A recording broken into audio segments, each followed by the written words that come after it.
Okay guys, bulk fermentation is done. It is 10:30 at night, so I'm going all natural because yeah, I'm getting ready to go to bed. Okay, so this next part's only gonna take 20 minutes. So first what I'm gonna do, you can hopefully tell since the first coil fold that the dough has really gotten bigger and that's what you want. Don't be stressed out if it's not exactly 50%. You just want to see growth always. Okay, so I have kind of lightly floured my surface, not a crazy ton amount, but you can tell it's dough, so you want to have it. So what you're going to do is now, and I am going to go behind that with my spatula and just, well, as best as I can, scoop out the rest. Okay, so this is going to make 2 loaves. When I first made this, I thought it was just gonna make 1 loaf and thought, wow, that's a huge loaf, but no, it's gonna make 2. So just based on how your dough comes out, you are going to divide it in half. So again, it honestly doesn't have to be perfect, which I know I keep saying that. I'm a huge perfectionist. Okay, I'm not gonna lie, I don't use this spatula normally when I make it, but it's what we got, so it's what we're gonna use. So as you can see, I've made a line, and now, as best as I can, I'm going to tear the dough apart.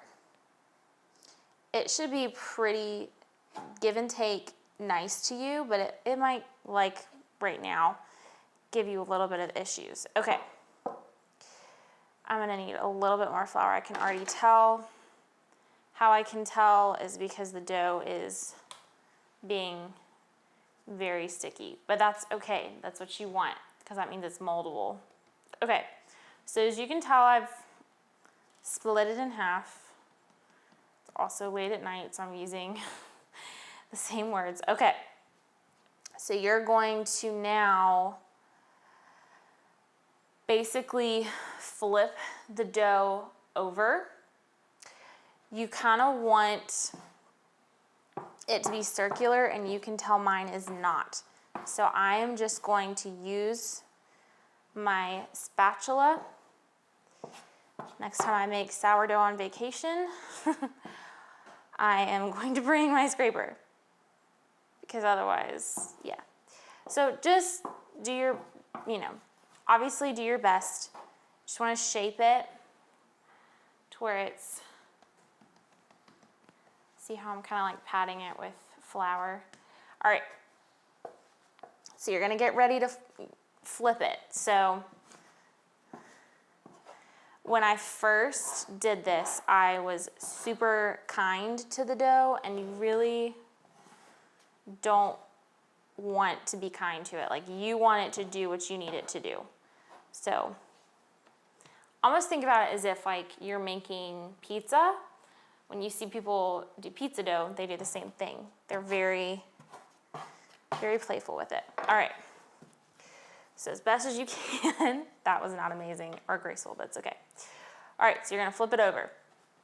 You are gonna start to pull the corners of the dough, and again, it does not have to be perfect, but you're just gonna kind of pull the corners of the dough together. So see how I'm bringing them along? I need more flour in my hands.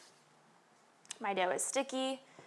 Remember, sticky dough we want. Okay, and I'm actually going to pat this side, because this side is gonna go back down. So we're gonna flip it over again, and you'll see it'll make a nice, cute, in my opinion, ooh yeah, little dough ball. Isn't that super cute? It's like a little dough baby.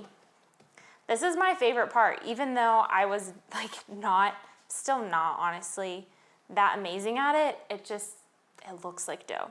So you're gonna do the same thing to the other one. Again, flour as much as you need. I'm dipping this in here because I got it wet.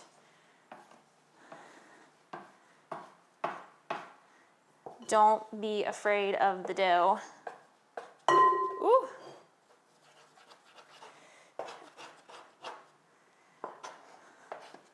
And I will post below. I don't know if you can buy the Pampered Chef one, but that's a really good dough scraper. Okay. This one I'm not going to be as afraid with. Okay. Again, not amazing, but we'll work with it. So you just stretch it over. The last one that I did, I didn't pull on it as much, so notice I'm kind of like pulling on it. Again, it's going to be your dough baby, so you want it to look nice and cute. You flour just because otherwise when we put in about 20 minutes, oh gosh, sticky. See, this one doesn't look that pretty, but it's okay. We're gonna make it pretty. So you just pat it all out nicely. Do it as best as you can, circular. See, this one's already kind of like, give me issues. Okay, so we're gonna cover the dough. I'm gonna grab my towel. We're gonna cover the dough for 20 minutes and just let it sit. Because again, we've played with the dough, so we have to let it have its moment to chill. And then we'll come back in 20 minutes, and the final step will be to put it in your bread pans. So I'll be back in 20 minutes. Okay, so final step of this process. Again, it takes about 10 hours of your time, depending on like your leaven and all of that fun stuff. But we are here, so here we go. Okay, so I'm going to lightly flour again, just my surface. And you can tell also that it's grown, and that's good. You want your dough to keep continuing to get bigger and bigger. So now what I am going to do is flip it over yet again.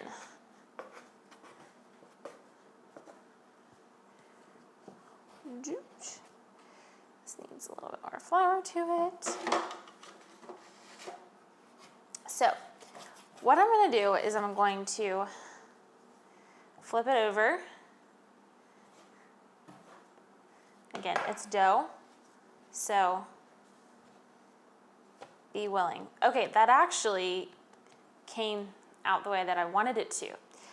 So I'm gonna do the same idea that I did previous step, but the last corner tuck, I'm actually gonna use it to roll.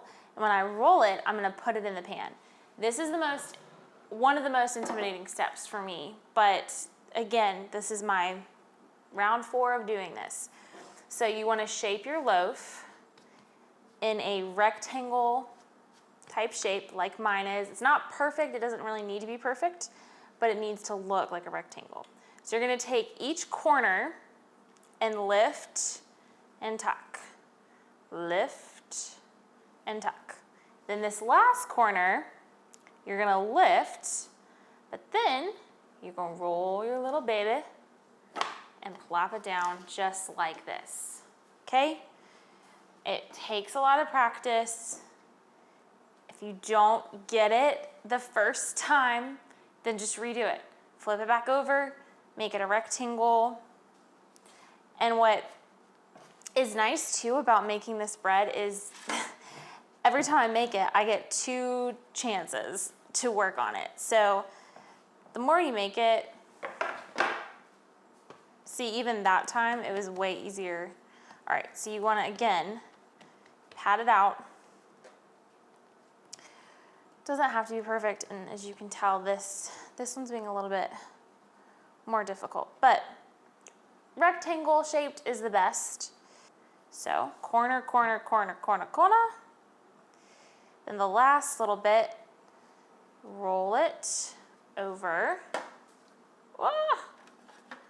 So see, even that one to me was not that amazing, but the loaves are a little bit different shapes, and they are going to kind of flatten out. So now I'm gonna put these in the fridge for 12 to 16 hours. So bake time tomorrow, depending. But what I'm gonna do is dampen a paper towel, cover the loaves, and you wanna just stick them in the fridge overnight. So that is pretty much it. That is how you make bread day, technically 2, but full day, day 1. This is the longest day of making bread. So tomorrow, you're really only gonna need to dedicate, I would say 3 to 4 hours total, but even then you can still do things around the house. You're not as confined to time. So tomorrow is bake day, and I will see you guys tomorrow with the finished product. Okay guys, so we're back. You can probably maybe hear the vent fan in the background. So what I have done this last hour is preheat the oven to 500 degrees Fahrenheit and let our Dutch oven and a baking sheet, or if you have stoneware as well, you can use that, but it's been sitting in the oven for an hour because you want it to get really hot. You want to make sure you have really good oven mitts because 500 degrees is, like I said, really hot. Okay, so what I'm gonna do now is form my loaf and score it and then put it in the oven. So I have a nice, really big piece of parchment paper, and then what I'm gonna do is flip the loaf over. It's not gonna come out, you're gonna have to like really coerce it.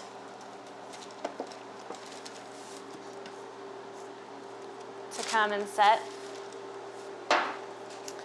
Then you're gonna get some flour and start to work with it a little bit. Now ideally you're gonna want your loaf to have a nice shape to it. This one did not come out as pretty as I wanted it to, but it's bread, so what I'm gonna do now, I don't have a nice scoring knife, so my scoring has never looked amazing, but I'm gonna do my best. Usually what I do is take a nice slit down the middle, and you can look up also some really good scoring techniques. Okay, so there is my bread. It is ready to go. I would like the shape to be a little bit better on it personally, so I'm gonna try to do that before sticking it in.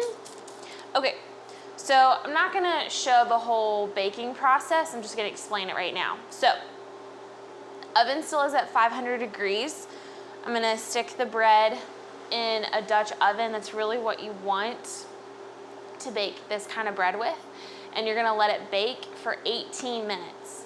Then you're going to pull it out of the oven, make sure you have really good oven mitts, and then place it on a baking sheet, or you can use like a stoneware from Pampered Chef. That's my favorite, but we didn't bring it. You're gonna crank the oven down to 400 degrees and then bake it for 22 more minutes. So all in all, it takes about 40 minutes to bake, but you need an hour before to get your oven hot and your Dutch oven and baking sheet warm in order to bake the bread, okay? So, very carefully, and I'm not gonna be looking at the camera as I do this, so I'm gonna place it in like so, and again, very carefully. That's why Alex is backing up so he doesn't get burned by the oven.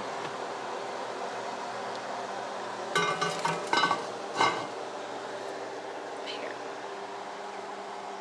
Okay, so I'm gonna stick it in the oven and be very careful. We do not let our dogs get close at all because it's so hot.